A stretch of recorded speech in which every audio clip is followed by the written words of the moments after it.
Sometimes keeping your word to one people means breaking your promise to another. And Thaddeus Bear McAllister was about to discover that some choices don't have right answers, only bloody consequences. It had been 6 months since Bear's ranch became neutral ground between the Comanche and white settlers. 6 months of careful peace, respected boundaries, and the kind of quiet that makes a man think he's finally figured out how to live right. But peace in Texas has always been as fragile as morning frost, and this particular October morning was about to shatter everything Bear thought he'd built. Bear was splitting firewood behind his cabin when he heard the gunshots, distant but unmistakable, coming from the direction of Devil's Canyon about 2 miles north. 3 quick shots, then silence, then 2 more. That wasn't hunting. That was trouble. And it was heading his way. He set down his axe and listened carefully. The sound of hoofbeats followed, irregular and desperate, like a horse being pushed beyond its limits. Bear had heard that rhythm before, someone running for their life and losing ground fast.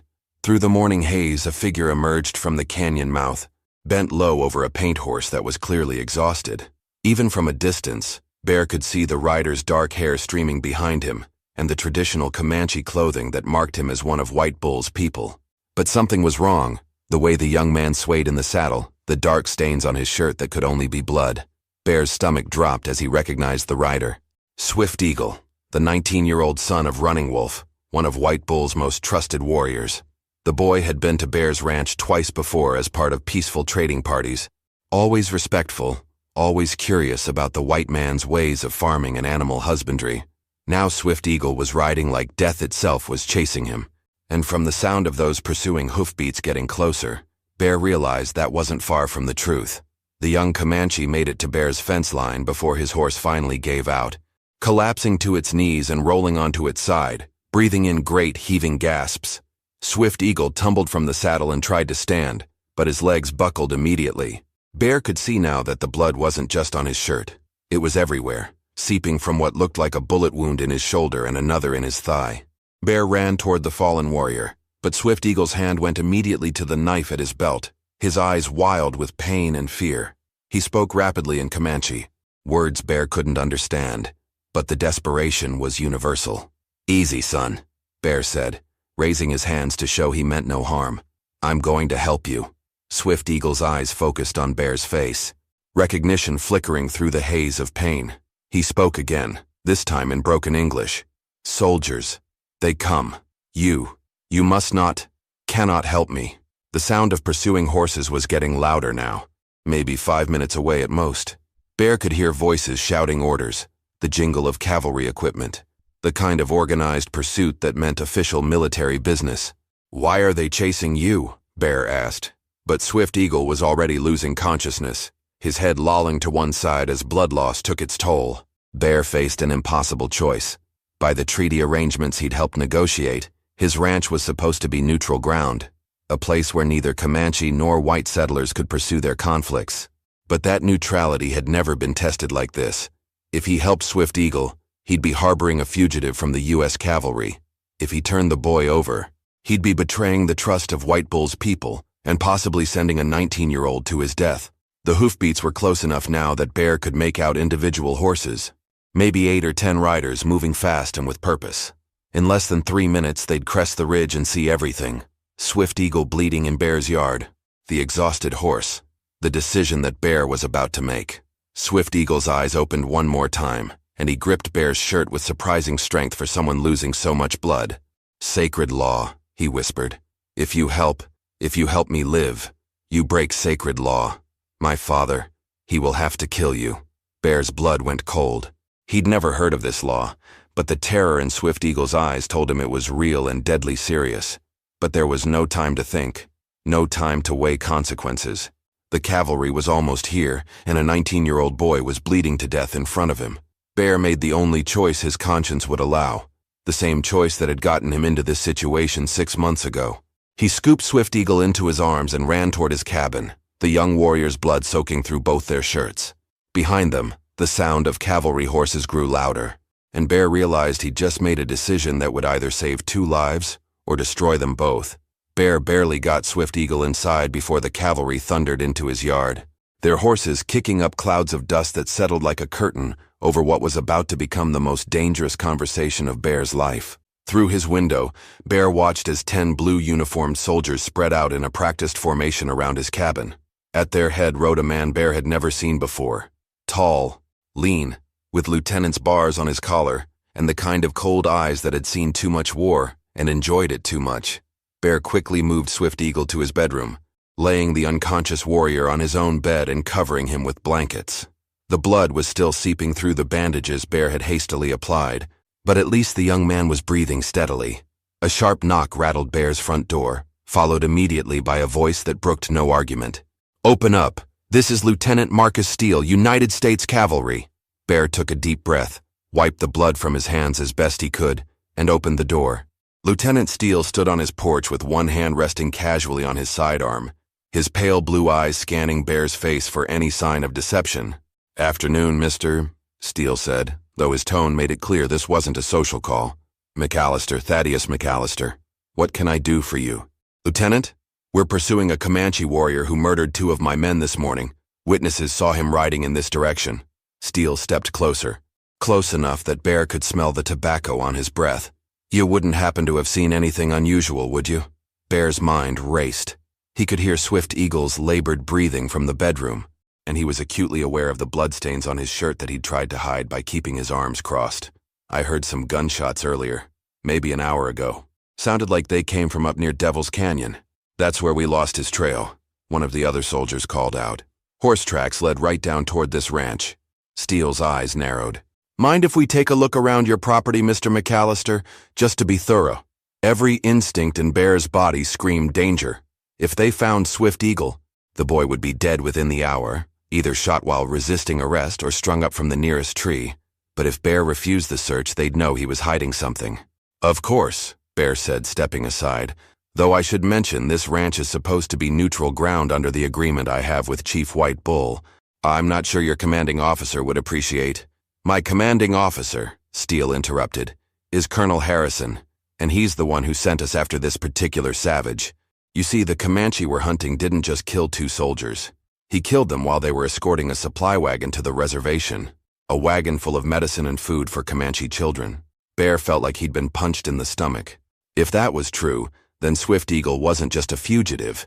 He was a murderer who had stolen from his own people's children. But something about Steele's story didn't feel right. Something in the way the lieutenant's eyes didn't quite meet his when he told it. That's hard to believe," Bear said carefully. "The Comanche I've met wouldn't what?" Steele's voice turned hard. "Wouldn't butcher 2 good men who were trying to help them? Wouldn't steal medicine from their own children?" He gestured to his men. "Spread out. Boys, check every building, every hiding spot. And remember, this savage is wounded and dangerous." Bear watched helplessly as the soldiers began their search, starting with his barn and working their way systematically toward the cabin. He had maybe 10 minutes before they reached the bedroom, where Swift Eagle lay unconscious.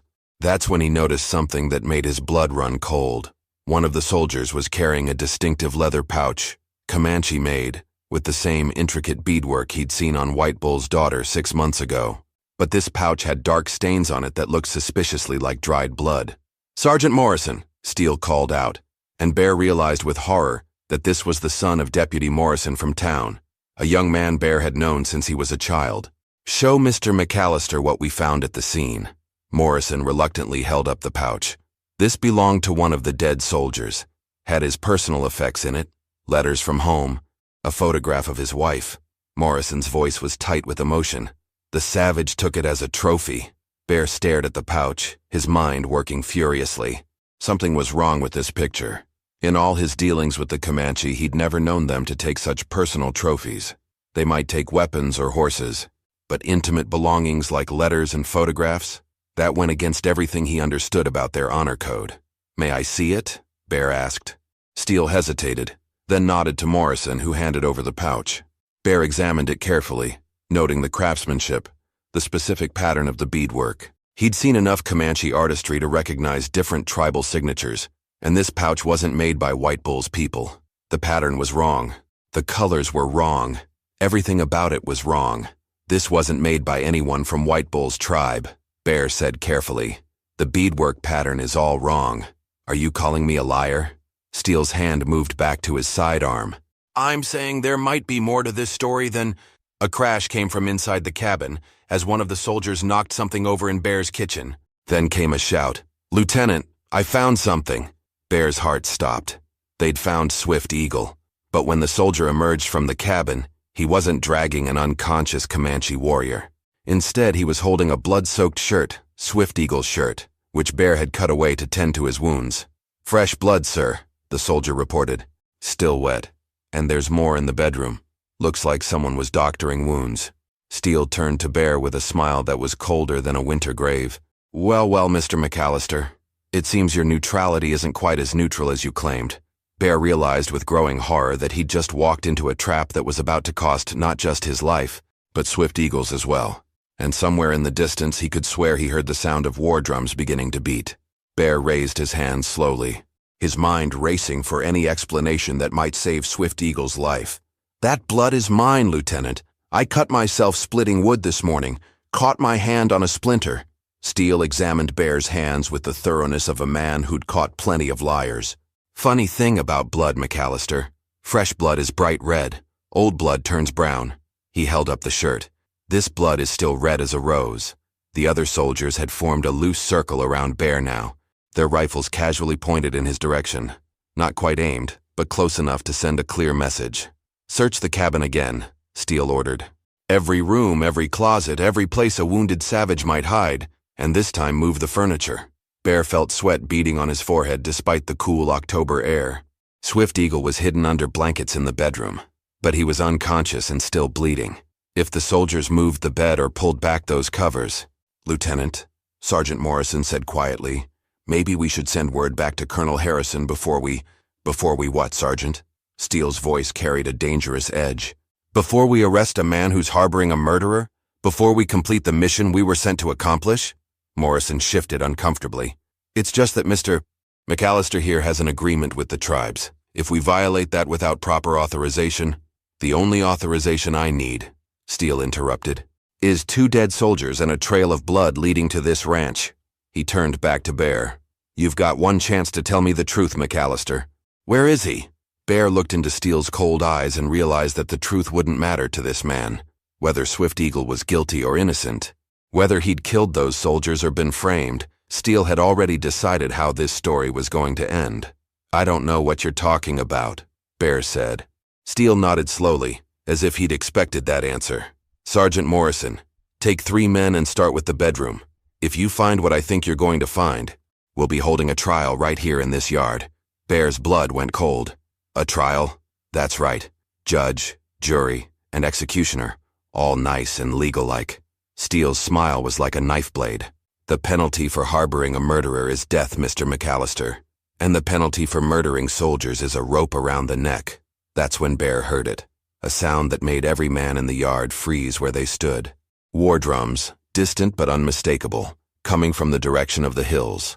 The slow, steady rhythm that meant the Comanche were mobilizing for something big. Morrison went pale. Lieutenant, if those drums mean what I think they mean nothing, Steele snapped. But Bear could see uncertainty flickering in his eyes for the first time. White Bull's people won't risk open war over one renegade warrior. But Bear knew better. Those drums weren't just signaling a war party. They were announcing that Running Wolf, Swift Eagle's father, had discovered his son was missing. And if Running Wolf thought the cavalry had killed his boy, the drums grew louder, and now Bear could make out a second rhythm joining the first. Then a third. 3 different tribes all beating war drums at the same time. That hadn't happened in Bear's memory. Steele's confidence was beginning to crack. How many warriors does White Bull command? He asked Bear. On a good day, maybe 300? Bear paused, listening to the drums. But if he's allied with the other chiefs? You're looking at close to 1,000. One of Steele's soldiers swore under his breath. Another started checking his ammunition. They won't attack soldiers, Steele said, but his voice lacked conviction. They will, if they think you murdered one of their children, Bear replied. And right now, that's exactly what they think. The drums stopped suddenly, and the silence that followed was somehow worse than the noise had been. In that silence, Bear could hear something that made his heart sink. The sound of many horses moving fast across the prairie, heading directly for his ranch. Swift Eagle's rescue party was coming, and they were coming for blood. Lieutenant Steele's face went from confident to panicked in the span of a heartbeat. "How long do we have?" he demanded. Bear tilted his head, listening to the approaching thunder of hoofbeats. 5 minutes, maybe less. "Damn it!" Steele spun toward his men. "Forget the search. Form a defensive perimeter around the cabin. Morrison, get the horses ready for a fighting retreat." But Bear was already moving, heading toward his cabin with purpose. "Lieutenant, if you want to live through the next hour, you need to listen to me very carefully." Steele grabbed Bear's arm. "Where do you think you're going?" "To save all our lives." Bear pulled free. "That war party isn't coming to negotiate. They're coming because they think you killed Swift Eagle. The only way to stop a massacre is to prove them wrong. By harboring a murderer. By betraying my own. By finding out the truth." Bear's voice cut through Steele's protests. "Something about your story doesn't add up, Lieutenant. That Comanche pouch, the way you're so eager to skip a proper trial, the fact that you're out here with just 10 men chasing a supposedly dangerous killer." The sound of horses was getting closer, and now Bear could make out individual war cries carried on the wind. Steele's soldiers were setting up behind whatever cover they could find, but Bear could see the fear in their eyes. 10 men against a Comanche war party was suicide. "What are you suggesting?" Steele asked, though his hand was still on his gun. "I'm suggesting that maybe Swift Eagle isn't the murderer you claim he is." Bear stepped closer. "And I'm suggesting that when Running Wolf gets here, you better have a damn good explanation for why his son is bleeding to death in my bedroom." Steele's face went white. "How did you—" "Because I'm not an idiot, Lieutenant. The boy rode here wounded and desperate, babbling about soldiers chasing him. You show up an hour later with a convenient story about murdered escorts and stolen medicine." Bear gestured toward the approaching war party. "Does that sound like the response to a simple crime? Or does it sound like a father who thinks his son was ambushed?" Morrison appeared at Steele's shoulder. "Lieutenant, we've got riders coming from 3 directions. Looks like they're trying to surround us." Bear felt a chill run down his spine. If the Comanche had split into multiple groups, this wasn't just a rescue mission. It was a coordinated military operation. That meant White Bull himself was involved, and it meant the situation was far worse than anyone had imagined. "There's something you're not telling me," Bear said to Steele. "What really happened this morning?" Steele's jaw worked silently for a moment, and Bear could see the internal struggle playing out on his face. Finally, the lieutenant spoke, his voice barely above a whisper. "We weren't escorting a supply wagon. We were escorting a surveyor." Bear's blood went cold. A surveyor? Government man, sent to map out reservation boundaries. The Comanche weren't supposed to know about it. Steele's confidence was completely gone now, replaced by something that looked like shame. "Swift Eagle caught us marking trees near their sacred grounds. He tried to stop us and you shot him for defending his people's holy land. It wasn't supposed to happen like that." Steele's voice cracked. The surveyor panicked, started shooting. Swift Eagle fought back in self-defense. He killed the surveyor and one of my men before we could stop him. The truth hit Bear like a physical blow. Swift Eagle wasn't a murderer. He was a young warrior who had stumbled onto a government conspiracy to steal more Comanche land. The murdered soldiers were casualties of an illegal surveying operation that never should have happened. If you were Bear, what would you do? Turn Swift Eagle over to soldiers who had already proven they'd kill to cover up their crimes, or stand with a wounded 19-year-old against 10 armed cavalrymen with a war party bearing down on everyone? Tell me in the comments. I need to know which side you'd choose, because what Bear decided next would determine whether the sun set on justice or on the biggest Indian war Texas had ever seen. The war party crested the ridge at that moment. 30 Comanche warriors in full battle regalia, led by a man Bear recognized as Running Wolf. Behind them came another group from the east, and Bear could see dust clouds indicating a third group approaching from the south. "Too late for truth now," Steele muttered, raising his rifle. But Bear was already stepping between the soldiers and the approaching warriors, his hands raised high in the universal gesture of peace. What he was about to do would either prevent a war or start one, and he had about 30 seconds to figure out which. Running Wolf's war party thundered to a halt, 50 yards from Bear's cabin, their horses snorting and stamping with barely contained energy. The warrior who had fathered Swift Eagle sat tall on his painted stallion, his face streaked with black war paint, and his eyes burning with the kind of rage that comes from a parent who believes his child is dead. Behind Bear, he could hear Steele's soldiers checking their weapons, the metallic clicks of rifles being cocked mixing with nervous whispers. The tension was so thick it felt like breathing smoke. Running Wolf spoke in Comanche, his voice carrying across the yard like thunder. Bear didn't understand the words, but the meaning was clear enough. "Where is my son?" Bear took 3 steps forward, placing himself directly between the 2 armed groups. "Running Wolf," he called out in English, hoping the warrior would understand. "Your son is alive." The effect was immediate. Running Wolf's expression shifted from fury to desperate hope, while behind Bear, Lieutenant Steele cursed under his breath. "You fool," Steele hissed. "You just signed our death warrants." But Bear ignored him, focusing entirely on Running Wolf. "Swift Eagle is wounded, but he's breathing. He's in my cabin." Running Wolf dismounted and began walking toward Bear, his hand resting on his tomahawk. When he spoke, his English was heavily accented but clear. "Soldiers say he killed their brothers. Soldiers say he stole from children." "The soldiers lied," Bear said simply. The words hung in the air like gunpowder waiting for a spark. Behind Bear, he heard Steele take a sharp breath and the sound of rifles being raised. From the Comanche side came angry murmurs as Running Wolf translated Bear's words for the other warriors. "That's enough!" Steele shouted, stepping forward with his rifle aimed at Bear's back. "I won't stand here and listen to this savage sympathizer." Running Wolf's tomahawk was in his hand, and cocked back to throw before Steele could finish the sentence. The other Comanche warriors raised their weapons in response, and Bear found himself in the middle of 30 arrows and 10 rifles all pointed at each other. "Stop!" Bear shouted, his voice cutting through the chaos. "Nobody moves. Nobody shoots. Not until you hear the truth."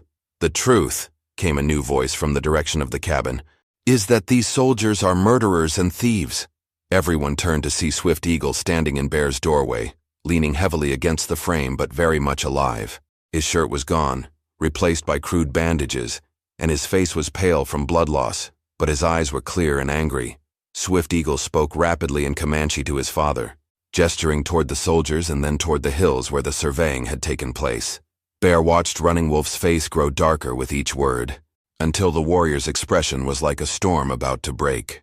"He says," Running Wolf translated for Bear's benefit, "that these soldiers were cutting marks into sacred trees, marking our burial grounds for white men to steal." Lieutenant Steele's face went ashen. "That's not, we were just..." "He says the white surveyor shot first when Swift Eagle tried to stop them. He says my son fought only to protect the graves of our ancestors." Running Wolf's voice was deadly quiet now. "He says these soldiers are here to silence him, so their crime stays hidden." Bear felt the pieces clicking into place with horrible clarity. This wasn't about justice or law or even murder. This was about a government land grab gone wrong, and Swift Eagle was the only witness who could expose it. "Is that true, Lieutenant?" Bear asked, though he already knew the answer. Steele's silence was answer enough. Running Wolf raised his tomahawk and let out a war cry that chilled Bear's blood. The other Comanche warriors echoed the call, and Bear realized that in the next few seconds, his ranch was going to become a battlefield where everyone died, unless he could think of something that would satisfy both justice and mercy. If you're enjoying the story, subscribe to the channel. That's when Bear made the most dangerous gamble of his life. "Running Wolf!" Bear shouted, his voice cutting through the war cries. "By the law of your own people, you cannot kill these men on neutral ground." The Comanche warrior froze, his tomahawk still raised high. Every eye in the yard was now fixed on Bear, who was gambling everything on his incomplete understanding of tribal law. "This ranch was declared neutral by Chief White Bull himself," Bear continued, praying he was getting this right. "No blood can be spilled here without his permission. To break that law would bring dishonor to your tribe." Running Wolf lowered his weapon slowly, his face twisted with internal conflict. Bear could see the war between a father's rage and a warrior's duty playing out in the man's eyes. Swift Eagle spoke again from the doorway, his voice weak but urgent. Running Wolf listened, then turned back to Bear with something that might have been respect. "My son says you saved his life knowing it would cost you yours. He says you have honored the old ways." Running Wolf gestured toward Lieutenant Steele. "But these soldiers have committed crimes that cannot go unpunished." "Then let's make sure they're punished properly," Bear said. "According to the law, not by war." Lieutenant Steele stepped forward, desperation making him bold. "You can't seriously be considering turning American soldiers over to savages." "We have rights." "You had rights," Bear interrupted coldly, "until you decided to murder witnesses and steal sacred land." He turned back to Running Wolf. "What does Comanche law say about men who desecrate burial grounds?" Running Wolf's smile was sharp as a blade. They faced trial by combat, one warrior against each man who profaned the sacred places. Bear felt his stomach drop. Trial by combat meant certain death for the soldiers. No cavalryman could match a Comanche warrior in single combat. But before he could object, Sergeant Morrison stepped forward. "Lieutenant Steele," Morrison said quietly, "maybe it's time to tell the whole truth." Steele spun on his subordinate. "Sergeant, I order you to..." "To what? To keep covering up your crimes?" Morrison's voice was steady but full of disgust. "Sir, I've been following your orders for 6 months, watching you take bribes from surveyors and land speculators. But I won't watch you start a war to cover it up." The revelation hit the yard like a lightning strike. Bear stared at Morrison in shock, while Running Wolf's warriors began murmuring among themselves. "How long has this been going on?" Bear asked. Morrison kept his eyes fixed on Steele as he answered. "Since last spring, Lieutenant Steele's been taking money from government surveyors, giving them military escorts into Indian territory so they can map out land that's supposed to be protected by treaty." "That's treason," Bear breathed. "It's worse than treason," Morrison continued. 3 weeks ago, a surveyor's crew got caught by a Kiowa hunting party. Steele ordered us to tell the families that the men died in an Apache raid. The truth is, we left them to die rather than risk exposing the surveying operation. Running Wolf didn't need a translation to understand the implications. His face had gone from angry to something far more dangerous, cold, calculating fury. Swift Eagle called out weakly from the doorway, speaking in Comanche. His father's expression grew even darker as he listened. "My son says there are many white men's marks on the sacred trees. He says they have been cutting symbols into our ancestors' graves for months." Running Wolf's voice was like ice. "How many of our sacred places have been defiled?" Morrison looked at Steele, who had gone completely pale. When the lieutenant didn't answer, Morrison spoke instead. "At least a dozen sites, maybe more." The plan was to document every valuable piece of Indian territory so the government could renegotiate the treaties. Bear felt sick. This wasn't just about stealing land. It was about systematically destroying everything the Comanche held sacred to make that theft easier. "There's something else," Morrison added reluctantly. "The surveyor who died this morning? He wasn't just mapping burial grounds. He was looking for something specific." "What?" Bear demanded. Morrison glanced at Running Wolf, then back at Bear. "Gold. There's been rumors of gold deposits in the Sacred Hills. The government wants to know if the rumors are true before they force the tribes to relocate." The silence that followed was deafening. Bear could see Running Wolf processing this information, could see the exact moment when the warrior realized the full scope of the betrayal his people faced. When Running Wolf finally spoke, his voice carried the weight of absolute judgment. "Then it is not just these soldiers who must face justice. It is everyone who sent them." Bear's blood went cold as he realized what the warrior meant. This wasn't going to end with a trial by combat or even with Steele's death. Running Wolf was talking about war, real war, against every government official and land speculator who had been part of the conspiracy. And Bear was standing right in the middle of it, with no idea how to stop what was coming. Bear could see the wheels of war turning in Running Wolf's mind, and he knew he had seconds to prevent a conflict that would consume the entire territory. But it was Swift Eagle who spoke first, his weak voice somehow carrying across the tense silence. "Father," the young warrior said in English, clearly intending for everyone to understand. "The white man Bear, he broke sacred law to save my life." Running Wolf's attention snapped back to his son. Swift Eagle was leaning heavily against the doorframe, but his eyes were clear and determined. "When I told him that helping me would force you to kill him, he helped me anyway," Swift Eagle continued.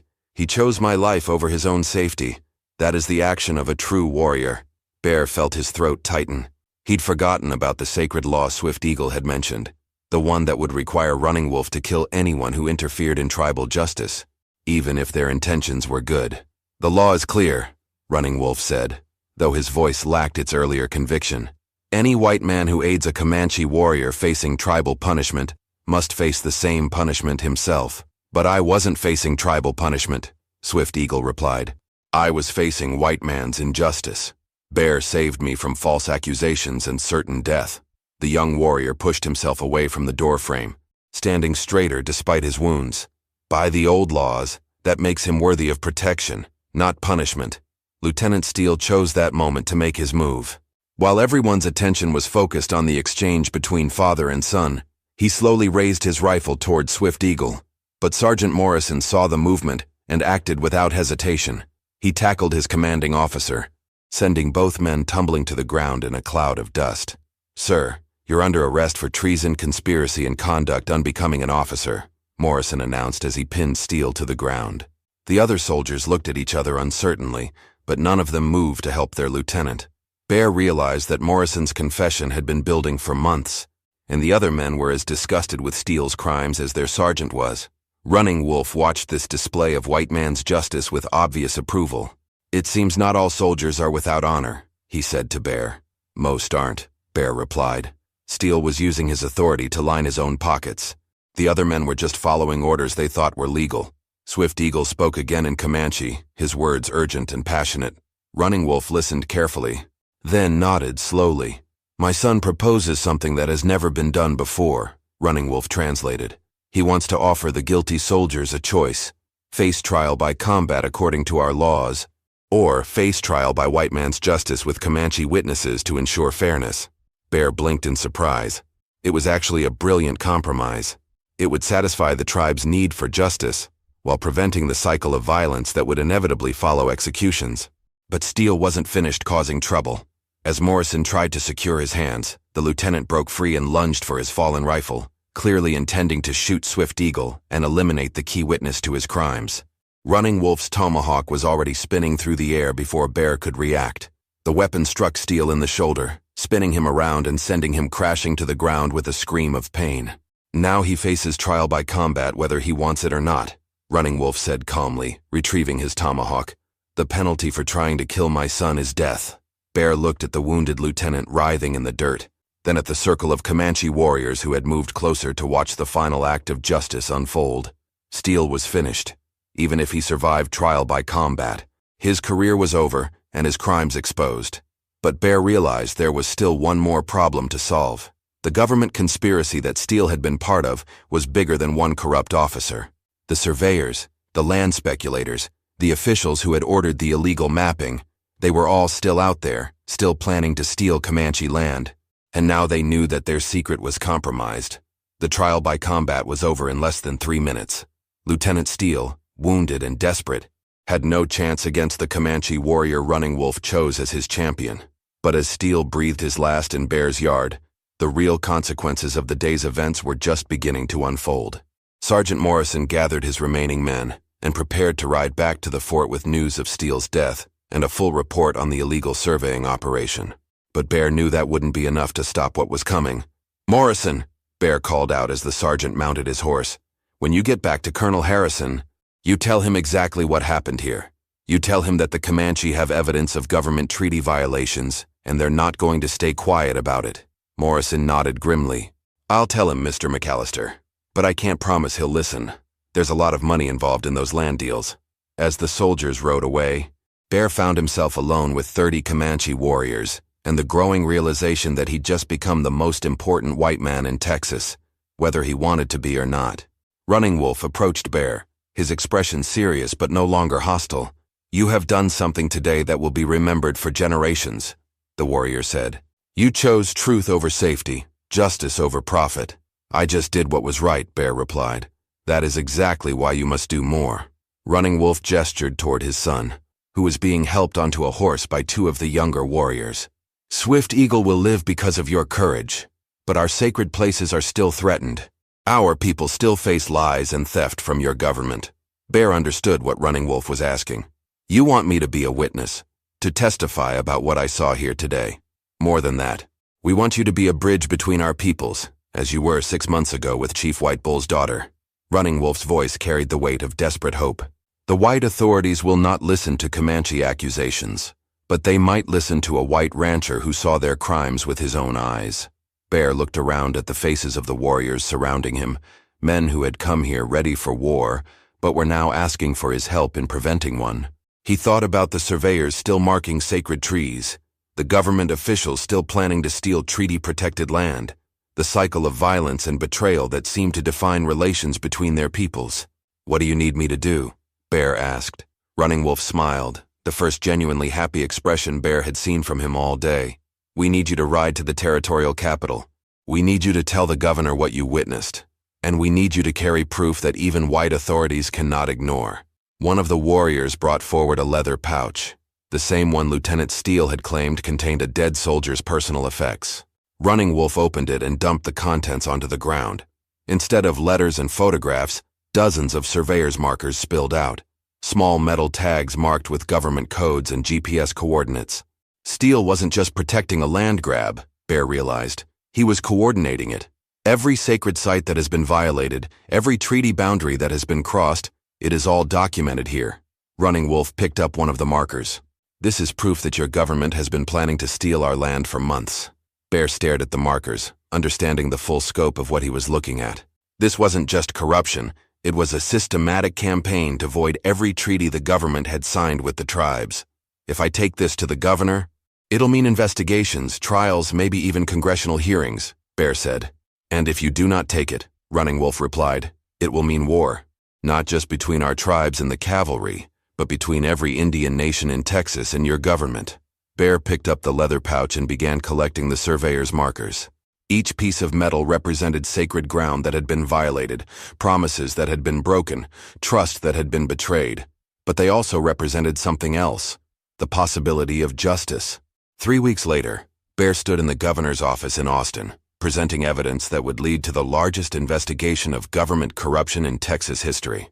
17 officials were eventually prosecuted, the illegal surveying operation was shut down, and new treaties were negotiated that actually protected tribal lands. Swift Eagle recovered fully from his wounds and became a respected leader in his tribe, often serving as a translator and negotiator in disputes between Comanche and settlers. Running Wolf lived to see his grandchildren grow up on land that remained free from white encroachment. Bear's Ranch continued to serve as neutral ground, but now it also became something more, a place where two very different peoples learned that justice and mercy could coexist, and that sometimes the most important battles are won not with weapons, but with the courage to tell the truth.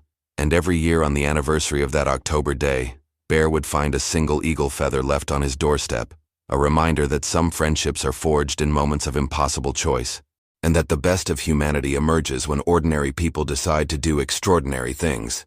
If you're loving these incredible true stories from the Old West, click on the video on the screen to hear a story even better than this one, with a twist so powerful you won't forget it anytime soon.